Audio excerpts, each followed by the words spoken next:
I saw her leave through the back door, without making a sound, like someone carrying a secret too heavy to reveal. The dim light of dawn illuminated her hurried, almost anxious steps as she checked her cell phone several times before getting into her car and disappearing down the deserted street. I knew something was wrong. It wasn't the first time she'd acted strangely, but that night, something inside me broke. A bitter feeling, like a taste of blood in my mouth, made me grab my car keys and follow her. His hands shook on the steering wheel. I didn't know if it was anger, fear, or a mixture of the two. I just knew that I needed to know. I needed to see it with my own eyes. I followed her car at a distance, fighting the urge to call and ask where she was going. Every kilometer seemed to tighten my chest.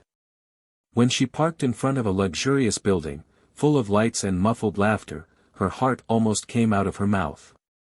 Company party. She had said it was a work night, an important meeting, something serious. But there, looking at the well-dressed guests, laughing and toasting, it didn't seem serious at all. She got out of the car, adjusting her dress as if she wanted to be noticed. I stayed in the car for a few minutes, wondering if I was seeing too much, if it was just paranoia. Until he appeared. Tall, confident, with a smile that is too easy for the taste of any man who suspects he is being deceived. He approached her and touched her back like someone who had done this many times. And she smiled. I felt something inside me break. I took a deep breath and got out of the car, trying to maintain control. I walked to the entrance as if I knew I was about to open a door that could no longer be closed. Inside, the lights were bright, and the music drowned out the noise of my thoughts. I passed by the guests without being noticed, as if I were a ghost. My eyes were fixed on her. They laughed. He touched her arm. She tilted her head, like she did to me when she wanted attention. And then, his hand went down to her waist. I froze. My world collapsed at that moment. I continued walking, as if my feet had a life of their own, until I stopped in front of them. She saw me first. The smile disappeared, giving way to a look of panic. He saw me too and backed away, but I wasn't there for him. I was there for her. By the look that looked away from mine, by the hand that pulled the dress down, as if that could hide what was already clear. For the betrayal that hurt more than anything I could have imagined. My voice was firmer than I expected as I blurted out the words I knew I couldn't take back later. You ruined everything. Your family will know. I hope what you chose was worth it. The surrounding silence seemed louder than the music. She opened her mouth to speak, but I didn't let her. I turned my back and left, feeling everyone's eyes on me. On the way to the car, my mind was spinning. I needed to think. I needed to breathe. But every image of her in that man's arms made me lose control. Betrayal was not just a physical act. It was the breaking of everything we had built.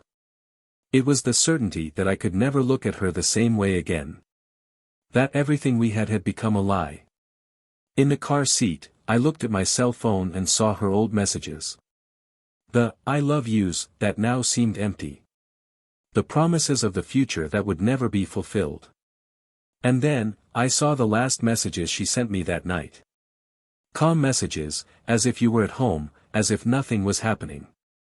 The lie was cold, calculated. As someone who plans betrayal carefully, with time, without fear of being caught. And that hurt even more. That night, as I drove home, I realized there were two choices before me. Letting the pain consume me or turning it into something more. Something that could break her the way she had broken me. I knew I needed proof. I knew that in order to rip her out of my life, I needed to make her feel every bit of what I was feeling. And he knew exactly how to do it. The plan began to form in my mind as I reviewed every detail of that night. Every look, every touch, every lie spoken without hesitation. I wanted her to feel the shame of being exposed. She wanted her lover to understand what it meant to meddle in someone else's business. And she wanted everyone to see who she really was. The next day, I returned to the party location. I talked to some people, heard comments. I discovered more than I expected. They already knew. Everyone knew. I was the last to know. This made everything even worse. Knowing that I was the blind idiot who believed until the last minute. That I defended, trusted, loved. Who was planning a future while she was planning another life. I came home and sat on the couch, looking at the photos on the wall. Our family. Our story. Everything destroyed in one night. And that's where I made the decision. I wouldn't be the broken man. I would be the man who stands up, who exposes, who rips off the mask. What came after that? Well, the party was just the beginning. The real game began when I decided I wasn't going to let anything get away with it. That would make her feel every bit of what I was feeling. That would make that betrayal public, inescapable, a spectacle from which she would never be able to escape. I knew it would be difficult. I knew it would hurt. But I also knew that, in the end, her pain would have to be greater than mine. The only question that remained was whether she was prepared to handle the weight of what she did. Because I knew one thing, I was prepared to see this through to the end. She had destroyed everything, but I still had something she didn't expect. And that was my biggest weapon. Welcome to the channel where the most painful truths are told through fictional but incredibly realistic stories. Here, we do not support and will never romanticize betrayal. Our purpose is to reveal, with depth and impact, how infidelity can destroy lives, families and dreams.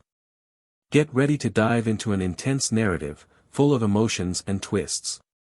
This story is not for the weak, it is for those who have the courage to face the truth behind the lies. Take a deep breath and be ready. What you hear now could change your perspective forever.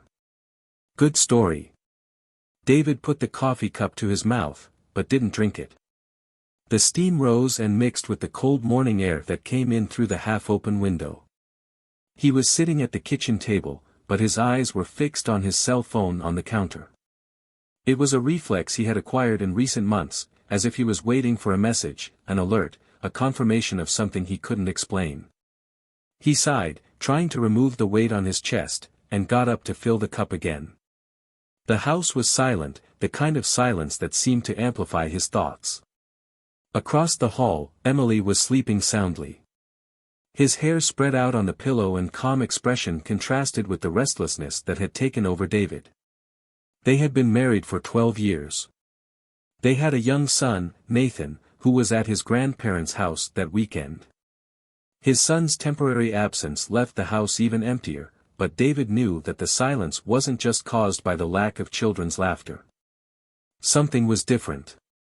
Something had changed. He just didn't know what. He approached the bedroom door and watched her for a moment. Emily had always been a charming woman, with a light presence that seemed to light up any room. That's how he fell in love with her. Emily had an easy laugh and a spontaneous way that made him feel alive. She used to dance around the room while preparing dinner and hum old songs that they both liked. But lately, she had become more reserved. I didn't dance anymore, I didn't smile as much. When he asked if everything was okay, she said yes, but the answer was accompanied by a smile that was too short, too rehearsed. David shook off his thoughts and returned to the kitchen. He tried to convince himself that he was just tired, overwhelmed by work and the responsibilities that came with fatherhood. They have always been a solid couple. They had gone through difficult times, faced financial crises and family losses, but they had survived together. He was always proud of it. Emily was his safe haven, and he believed it was hers too. But there was a distance between them now, an invisible barrier that seemed to grow every day. As he stirred the coffee in his cup, he remembered the night before. Emily had mentioned a company party. He said he might need to stay later to organize some presentations. David, as always, supported her. He knew how dedicated she was to her work and how she valued her professional space. Still, that conversation left a strange taste in his mouth. She seemed hesitant when talking about the event, as if she was weighing her words. Afterwards, he spent much of the night on his cell phone, exchanging messages and laughing discreetly as he typed. When he asked who she was, she said she was just a coworker. He believed because he wanted to believe. I always wanted to believe her. David sat down again and picked up his cell phone. No messages. No notifications. Time seemed to drag by that morning. He thought about calling Emily, but decided against it. She needed to rest, and he didn't want her to know how restless her mind was. He decided to go for a run, try to clear his thoughts. He put on his sneakers, grabbed his headphones and headed out the door. The cold air hit him in the face, but he liked the feeling. He started running, forcing his body to tire faster than his mind. As he ran, memories began to flood him. He thought about the day he met Emily, in the park, when she tripped and spilled coffee on his shirt. He remembered how she laughed and apologized at the same time, a charming chaos that he could never ignore again. He thought about the marriage proposal, the honeymoon, the first time they held Nathan in their arms. Those moments seemed so far away now, as if they belonged to another life. He wondered when things started to change. There was no specific moment, just small details that accumulated until they became an abyss. When he returned home, he found Emily sitting in the living room with her hair in a messy bun and a cup of tea in her hands. She smiled when she saw him, but the smile didn't reach her eyes. He sat next to her on the couch, saying nothing. He smelled the soft perfume she wore, a familiar scent that now seemed charged with something more. She placed the cup on the table and turned to him, touching his hand. He returned the touch, but felt that her gesture was rushed, almost as if she was trying to end the moment before it even began. He asked if everything was okay, and she said yes. He asked about the work, and she responded vaguely, looking away. Then he got up and said he needed to take a shower before leaving to meet a friend. David nodded, but his stomach dropped. He wanted to ask more, wanted to insist, but he knew that any pressure at that moment could push her further away. Then he remained silent and watched her climb the stairs. As he listened to the water in the shower, he picked up her cell phone from the coffee table. He felt a lump in his throat when he unlocked the screen, but the password was the same as always. He didn't find anything strange. No suspicious messages. No connection. Still, the feeling persisted. He put the phone away in the same place and went up to his room. He sat on the bed and looked at the closet. He thought about her clothes, the shoes he had bought for birthdays and special occasions. He felt lost between good memories and the shadow of something bad that he still couldn't name. When Emily came out of the bathroom, drying her hair, he tried to smile. He said he was going to stop by the supermarket to buy some things for dinner. She nodded and smiled back, but there was a tiredness in her voice that he didn't know if it was physical or emotional. As he left the house, he looked at her for the last time, standing in the doorway, waving with a lightness that seemed rehearsed. And at that moment, David knew he needed to find out what was going on. Because something inside him said that night would change everything. David spent the day trying to shake off the thoughts that had been consuming him since the previous morning. The image of Emily rushing out, looking around as if she didn't want to be seen, wouldn't leave his head. He forced himself to maintain a routine, organizing his office and dealing with late emails, but nothing could distract from the uncomfortable feeling that accompanied him. When the phone rang and he saw her name on the screen, his chest tightened. He answered, trying to sound casual, but Emily's voice sounded distant. She said she might need to stay late because of the party, mentioning details about presentations and speeches. David agreed, but something about the way she spoke made his mind spin again. He was grateful for her warning, but when he hung up, he stood there for a few seconds, staring at the phone as if waiting for it to ring again. Later, as the sky was getting dark, David decided he needed to get that doubt out of his mind. I could no longer live with that suffocating feeling. He took his car keys and left without warning. He drove to the building where he knew the party was taking place. Outside, lights shone through the windows and laughter could be heard even from a distance. He parked on a side street and stood there, watching the cars coming and going. The clock was almost 10 when he finally saw her. Emily walked out the front door accompanied by a man he didn't recognize. Tall, well-dressed, with the confident posture of someone who knows exactly what he is doing. She smiled at him, and David's stomach dropped. He felt heat rise through his body, but he tried to remain calm. He watched as the two walked down the steps and stopped near his car. Emily looked around as if to make sure no one was paying attention. The man leaned in to say something in her ear, and she laughed, throwing her head back. David felt his fingers tighten on the steering wheel. His mind tried to rationalize what he was seeing, but the images were like blades cutting through any argument. He got out of the car and started walking towards them, but stopped when he saw the man touch Emily's waist. She didn't back down. Instead, she placed her hand over his for a brief moment before getting into the car. David got back in the car and followed them. Every kilometer traveled increased the pressure in his chest. He kept his distance, trying not to attract attention, but his eyes were fixed on them. The car stopped in front of a discreet hotel, far from the busy center. They got out and walked side by side to the entrance. Emily looked at him with the same lightness she used to look at David in the first years of their marriage. They entered, and David stood still, trying to take in what he had just seen. Part of him wanted to get out of there, pretend none of this was happening, but the other part demanded answers.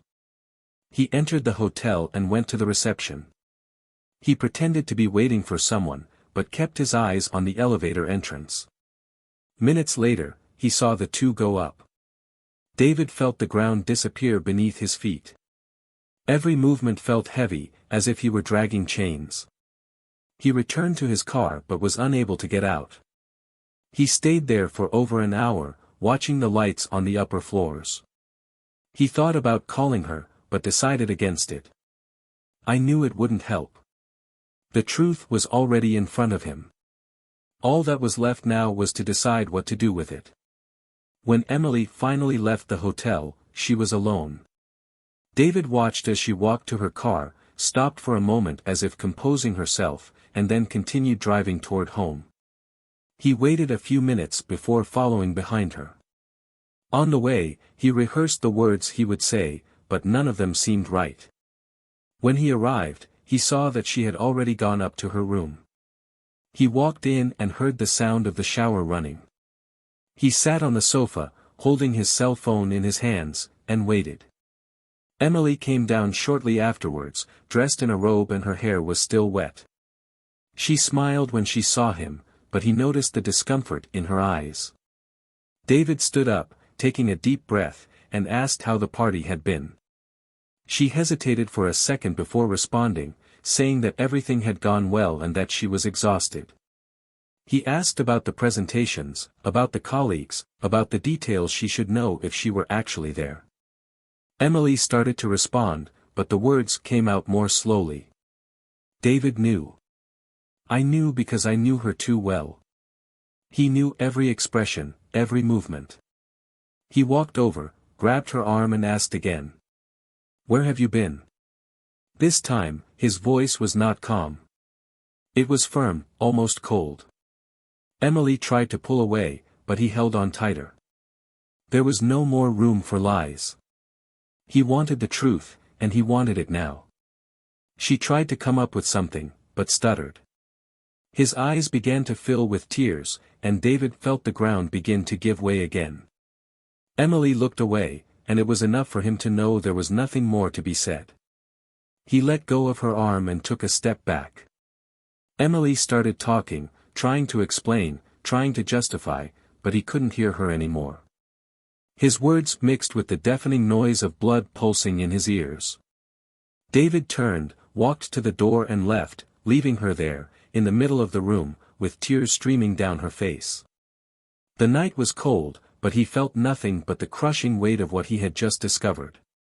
He walked aimlessly, trying to make sense of it all.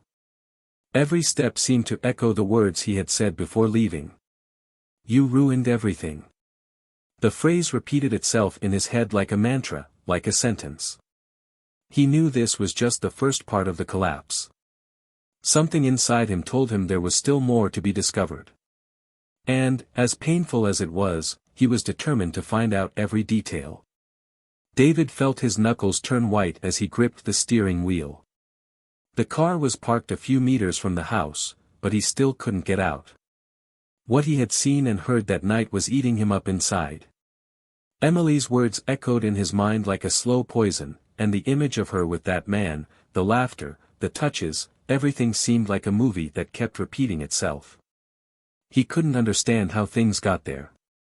He couldn't accept that the woman with whom he shared his entire life, with whom he built a family, had crossed that line. When he finally found the courage to enter, he felt a chill run down his spine. Emily was sitting on the couch, her eyes red and puffy. She looked smaller, as if she had shrunk under the weight of her own regret, but David could feel nothing but anger. He stopped before her, and the silence was so heavy it seemed to cut through the air. Emily tried to get up, but he raised his hand, ordering her to stay where she was. She opened her mouth to speak, but he didn't give her space. He asked if she had anything to say that wasn't a lie. She lowered her head, but instead of apologizing, she began to cry. He closed his eyes, took a deep breath and said he wanted the truth. The whole truth. Emily looked up, and it was as if at that moment something broke. She said she was sorry, that she never wanted to hurt him, but that she needed to explain. "I needed to tell him what he didn't know." David crossed his arms and waited. "I wanted to hear, but at the same time I knew that every word would only make everything worse." Emily began by saying that she had known this man for months. He said that it all started as casual conversations at work, but that, little by little, things changed. She said she felt neglected, invisible, as if she had ceased to exist in David's life. He retorted, asking how she could say that after everything they had built together. She couldn't answer. He tried to justify it, but each word only seemed to increase the distance between them. Then David interrupted. He asked what he really wanted to know. Was that just a fling? Just a moment of weakness? Or was there something more?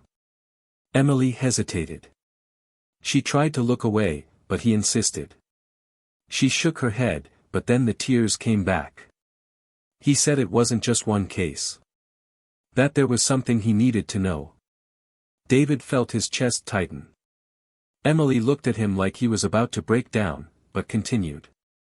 She said that man was not just a colleague. He was her boss. And more than that, he was someone who knew too much. Emily confessed that months ago she had made a serious mistake at work. A mistake that could cost her her job, a mistake that could ruin the career she took years to build. And that man knew it. He knew and used it against her. He said he could protect her job, keep everything secret, as long as she did what he wanted. Emily said that, at first, she tried to resist. He tried to find a way out of that situation, but the pressure was increasing. The threat started to get more serious. He said he would destroy her reputation, that he would send proof of the error to her superiors, that there would be no going back. David felt his blood run cold. He asked why she hadn't told him earlier. Why didn't you ask for help? Emily said she was scared. Fear of being judged.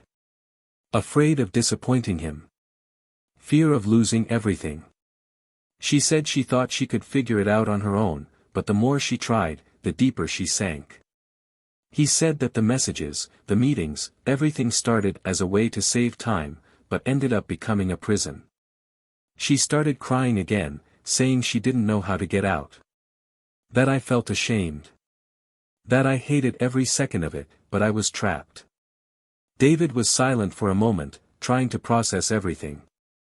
I felt a mixture of anger and compassion, but I couldn't decide which feeling was stronger.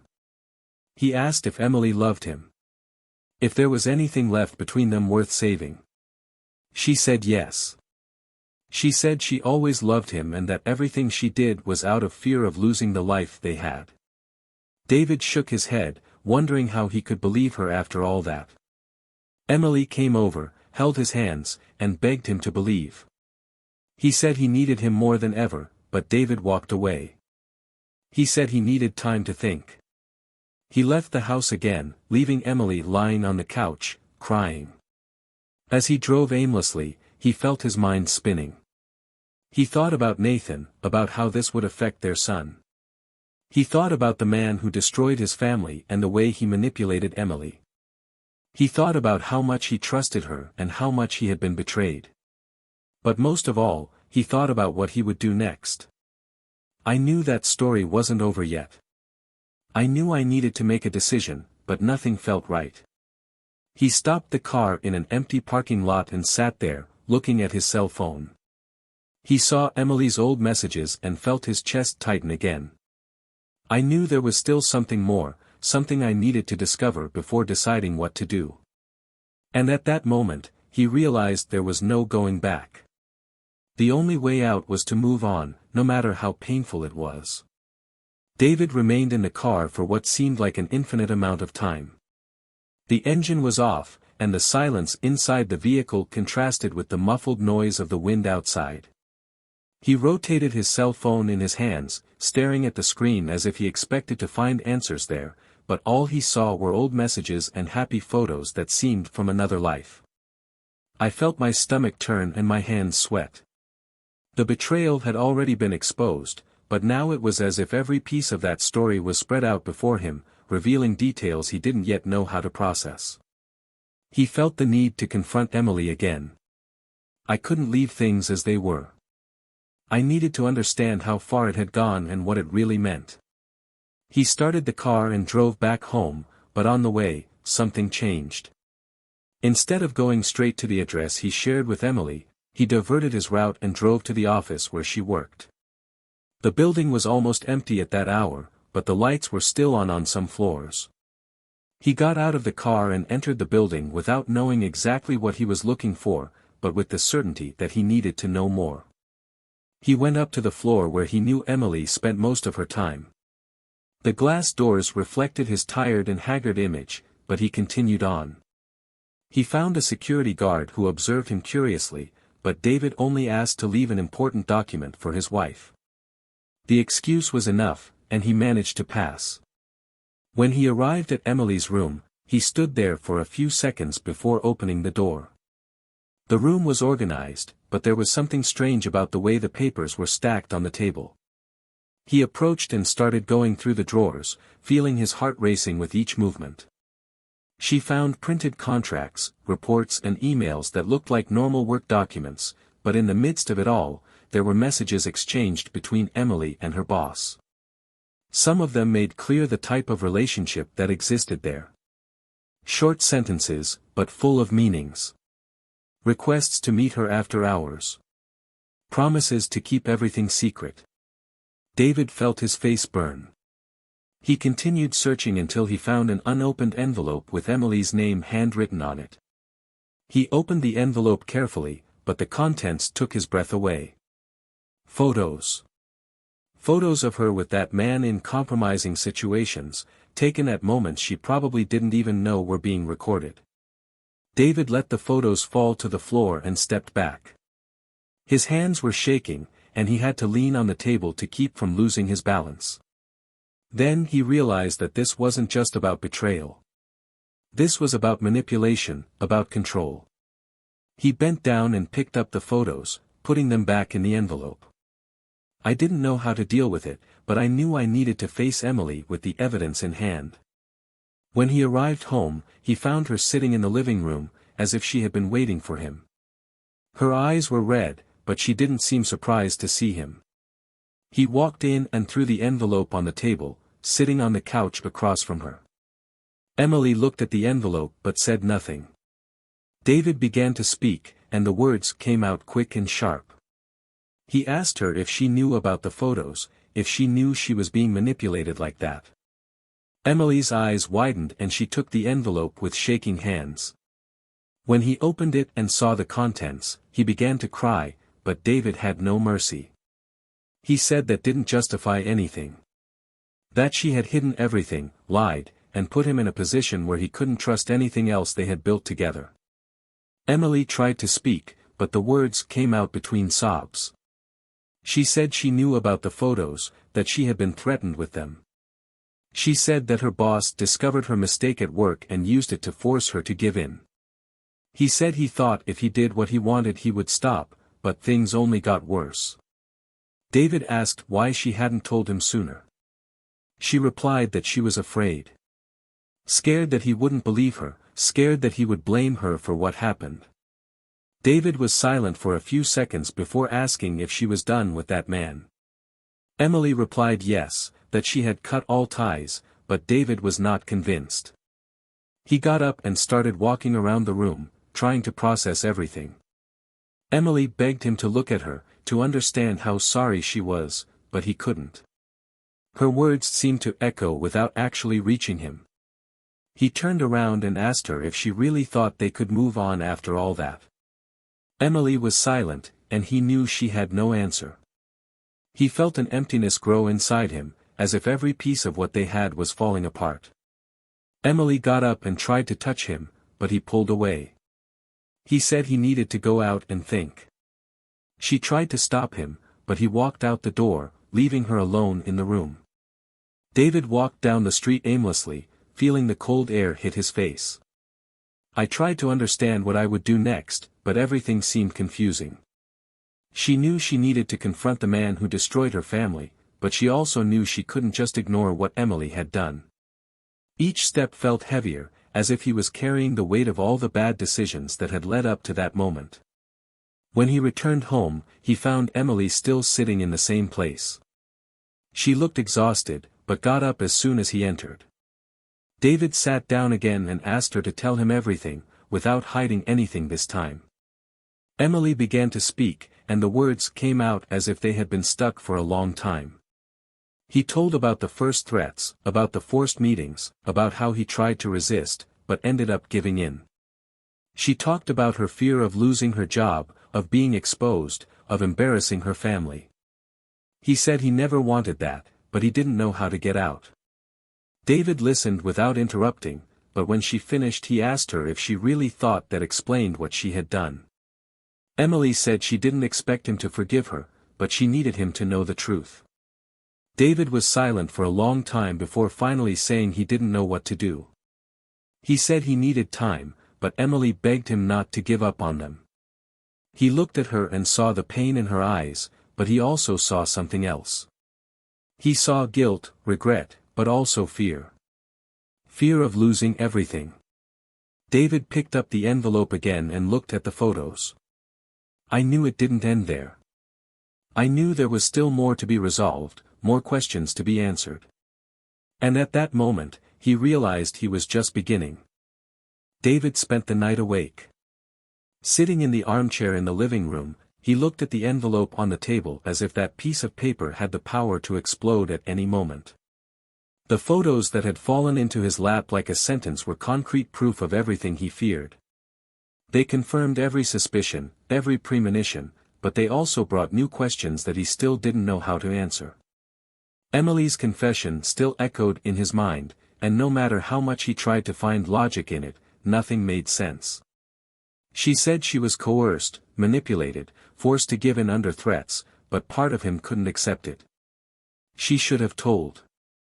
I should have trusted him before everything got out of control. Now here they were, trapped in a tangle of lies and hurt that seemed impossible to undo. Emily slept in the room. Or, at least, he tried. He knew she didn't have peace either. He knew because he could hear the muffled sound of sobbing coming from upstairs. She was broken, but David couldn't tell if it was genuine regret or just fear of the consequences. I thought about this while turning the ring on my finger, feeling the symbolic weight of that object. 12 years together, one child, a lifetime built on trust. And now? He wondered if it was possible to continue after everything that happened or if that story had already ended before he even discovered the truth. He got up and went to the kitchen. He opened the refrigerator but couldn't eat anything. His hunger had been replaced by an emptiness that seemed to grow by the minute. As the sun began to rise, David slowly climbed the stairs. He found Emily sitting on the edge of the bed, her eyes red and her head down. She looked up when he entered, but said nothing. He stopped at the door, took a deep breath and asked if she had thought about what they would do next. Emily responded in a hoarse voice, saying that she didn't want to lose her family, that she would do anything to make it right. He interrupted her, saying that nothing could be fixed without justice. Emily looked at him fearfully, asking what he meant by that. David explained that he wouldn't let her boss get away with it. He said that the situation would not end there, that someone would have to answer for the manipulations, the threats and everything he did. Emily begged him to think about it, saying that exposing it could ruin her reputation too, but David shot back, asking if she thought she still had any reputation to protect. She broke down again, saying that she knew she had destroyed everything, but that she was afraid of the consequences. David approached and said that fear was no excuse to continue living the lie. She asked what he wanted to do, and he replied that he was going to confront the man. He said he needed to look him in the eye and show him that he wasn't dealing with someone weak or easy to manipulate. Emily tried to hold him back, saying it might make things worse, but he let go and left. When he arrived at the building where the man worked, he felt his heart racing. He went up in the elevator feeling his hands sweating. When she entered Emily's boss's office, she found him sitting behind an impeccable desk, with a fake smile that disappeared as soon as she saw David. He asked what was going on, but David wasted no time. He threw the photos on the table and asked how long this had been happening. The man tried to pretend he didn't understand, but David interrupted him, saying he knew everything. He said he was not there to argue, but to give a warning. If he didn't resign from his position and disappear from Emily's life, those photos would be sent to the company board and the police. The man tried to laugh, saying that no one would believe David, but his tone revealed nervousness. David leaned across the table and said he didn't need anyone's credibility. He said the photos spoke for themselves. The man was silent, but David knew he had gotten what he wanted. Before leaving, she looked at him one last time and said that this was just the beginning, that any attempt to get close to Emily again would have even worse consequences. After that, he left the man alone, pale and speechless. When he returned home, he found Emily pacing back and forth anxiously. She ran to him asking what had happened, and David told her everything. She breathed a sigh of relief, but he couldn't share the same feeling. I knew that chapter had ended, but the weight of betrayal was still there. Emily tried to get closer, saying that now they could move on, but David took a step back. He said that didn't change the fact that she hid everything. That, even though she knew the danger, she chose to lie instead of trusting him. Emily tried to argue, but he said he needed time. I needed to process everything before deciding what to do. In the following days, silence took over the house. Emily tried to get closer, but David kept his distance. He went for runs, spent more time at work, and avoided long conversations. Emily cried at night, but he didn't know how to comfort her anymore. I didn't know if I wanted to. I thought about Nathan, about the impact it would have on their son's life. I thought about the love I still felt for Emily, but also the pain she had caused. The moral dilemma consumed him. He knew he could forgive her, but he wondered if he would ever be able to trust her again. And he knew that without trust, nothing they had could survive. Emily, on the other hand, was willing to fight. She tried to show David that she was sorry, that she wanted to rebuild what they had lost, but each attempt seemed to push him further away. She knew he was hurt, but she also knew time was against them. With each passing day, the distance between the two grew. And deep down, she feared he had already given up, even without saying it out loud. David, however, struggled with his own feelings. Part of him wanted to believe her, wanted to give her another chance, but the other part remained trapped in the images and words that haunted him. He knew he needed to make a decision, but the fear of making mistakes again paralyzed him. He felt torn between the desire to move forward and the need to protect himself. I knew the end of that story was near, but I wasn't sure if I was prepared to face it. And, as the days passed, the tension between them only increased, preparing the ground for the inevitable outcome. David woke up on the couch for the third night in a row. The clock showed almost 5 in the morning, and the room was in darkness. His body ached from the uncomfortable position, but the physical pain was insignificant compared to the weight he felt in his chest. The house was silent, but it was not the usual silence of a home at rest. It was a dense silence, filled with everything that had been said and also with what was left unsaid. Emily was still in the room, and he had no idea if she had slept or if she had spent the night crying like the previous days. The tension between them had become almost palpable, and David knew it couldn't last forever. Something needed to happen, and that morning would be decisive. He got up slowly, feeling the cold ground beneath his feet, and went up the stairs. The bedroom door was ajar, and he pushed it open carefully. Emily was sitting on the edge of the bed, her eyes fixed on the window. She didn't turn around when he entered. David stood there for a moment, watching her, before finally breaking the silence. He asked if she had thought about everything that had been said in the last few days. She nodded, but didn't look at him. She said she thought about it every second, that she knew how much she had destroyed, but that she also knew she couldn't fix it alone.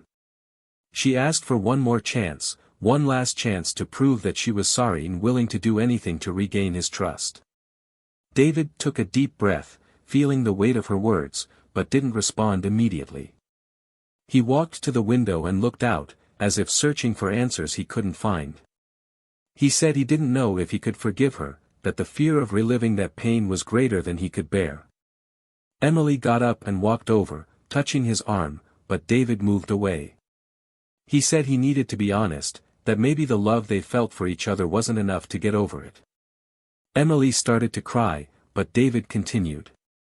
He said he couldn't live trapped in distrust, that he couldn't look at her every day and wonder if he was being deceived again.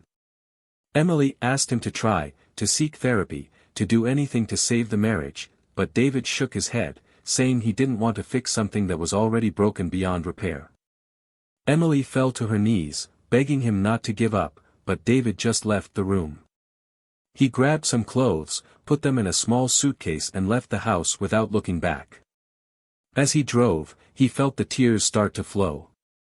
I didn't want things to end this way, but I knew there was no other option. He loved Emily, but love was no longer enough. He needed to get away to protect himself and his son. I needed a fresh start, even if it meant leaving everything behind.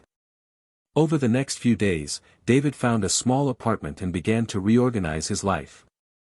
She contacted lawyers to start the divorce process and assured her that she would have shared custody of Nathan. Emily tried to get closer several times, but he kept his distance.